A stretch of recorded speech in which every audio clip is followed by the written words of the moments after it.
Avant de commencer la vidéo, laissez-nous vous présenter Kidouille TV, notre nouvelle chaîne destinée aux tout-petits, avec des comptines faites sur mesure pour les enfants et de magnifiques animations. Soyez sûrs qu'ils ne s'ennuieront jamais. N'hésitez pas à vous abonner à la chaîne, le lien est dans la description.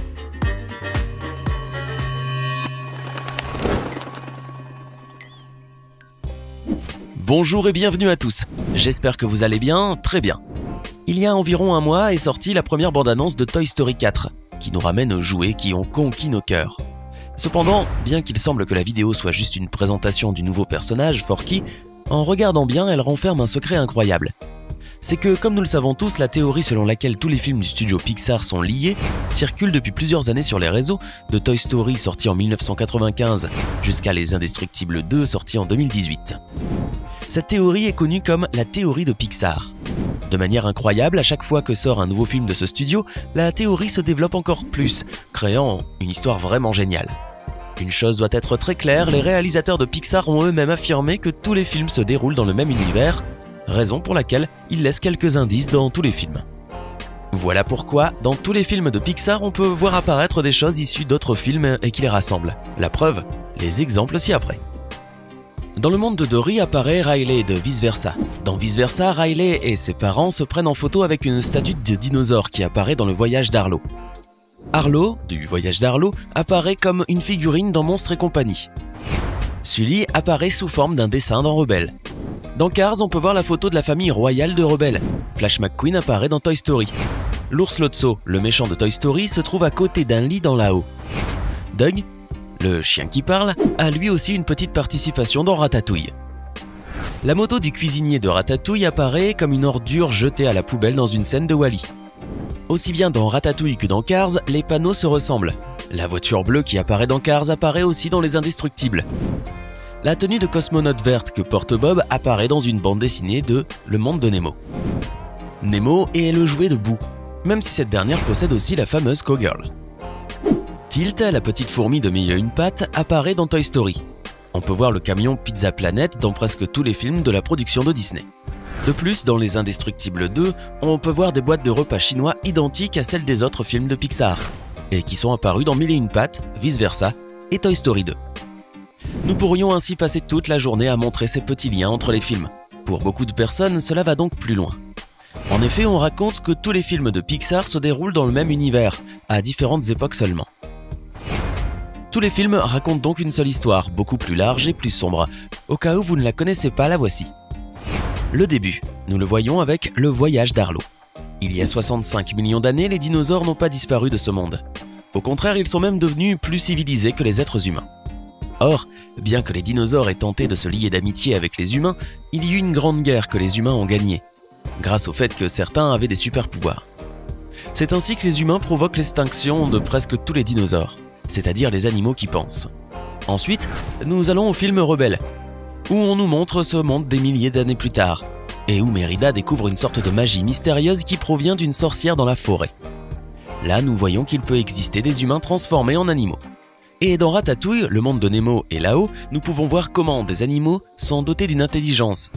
Certains d'entre eux étant les descendants des dinosaures intelligents, et d'autres les descendants d'humains qui se sont transformés en animaux.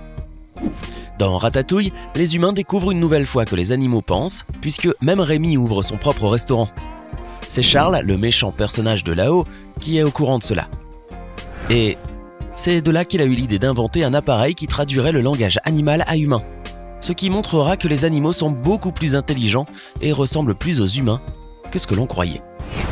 Maintenant que les humains ont découvert le potentiel des animaux, ils ont commencé à développer de nouvelles technologies pour les dominer, lançant ainsi une nouvelle sorte de révolution industrielle que l'on peut voir dans Là-haut. En effet, au début de Là-haut, Carl est obligé de quitter sa maison à cause d'une grande entreprise qui prévoit d'étendre la ville. Cette entreprise vicieuse et destructrice est BNL, qui est derrière la plus grande pollution qui règne sur la Terre et de la destruction de la vie dans le monde. Comme on peut le voir dans le futur où se déroule Wall-E. Avant d'arriver à ce monde post-apocalyptique, il y aurait une bataille entre les humains, les animaux et les machines. Bien, on peut voir les machines, l'intelligence artificielle et son évolution dans Les Indestructibles. Et c'est là que Syndrome utilise la technologie pour se venger de Monsieur Indestructible pour ne pas l'avoir prise au sérieux.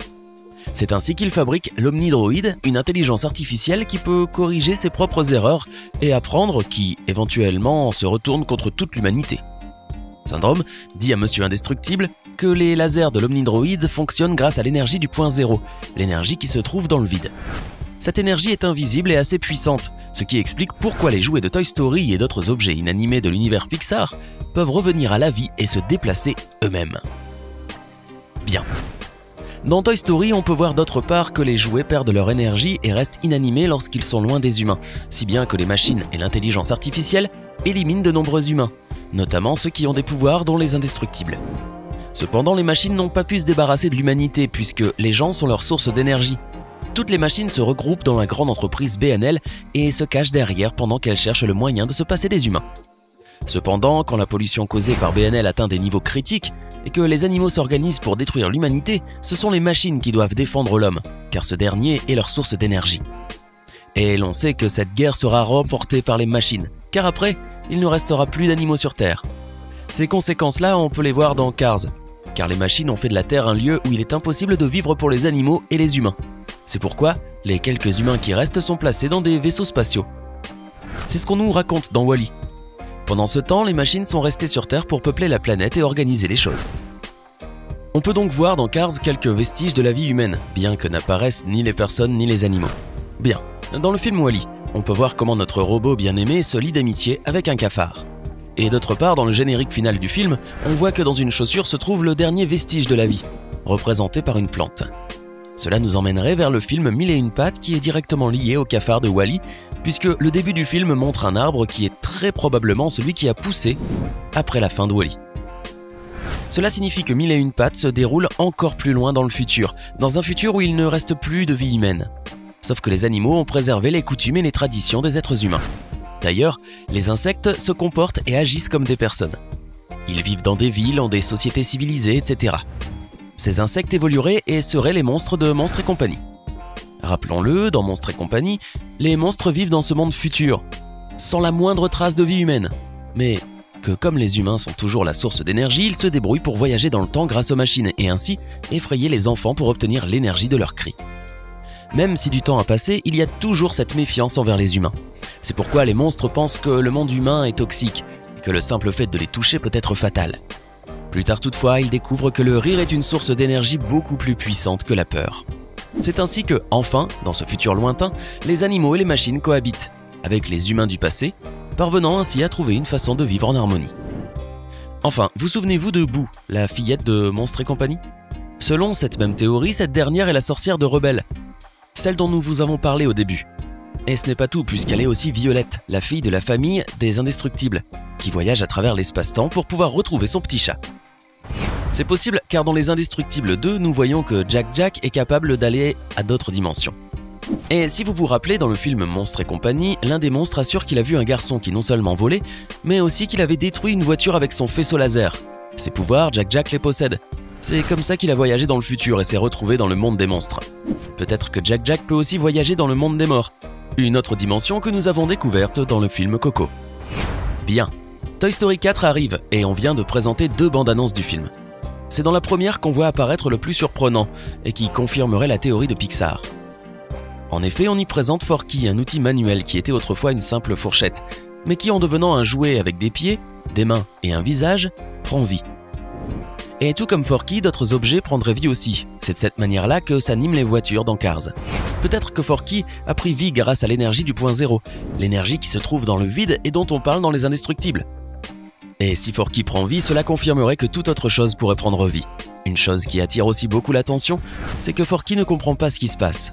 En effet, dans la bande-annonce, il crie « J'ai rien à faire ici !»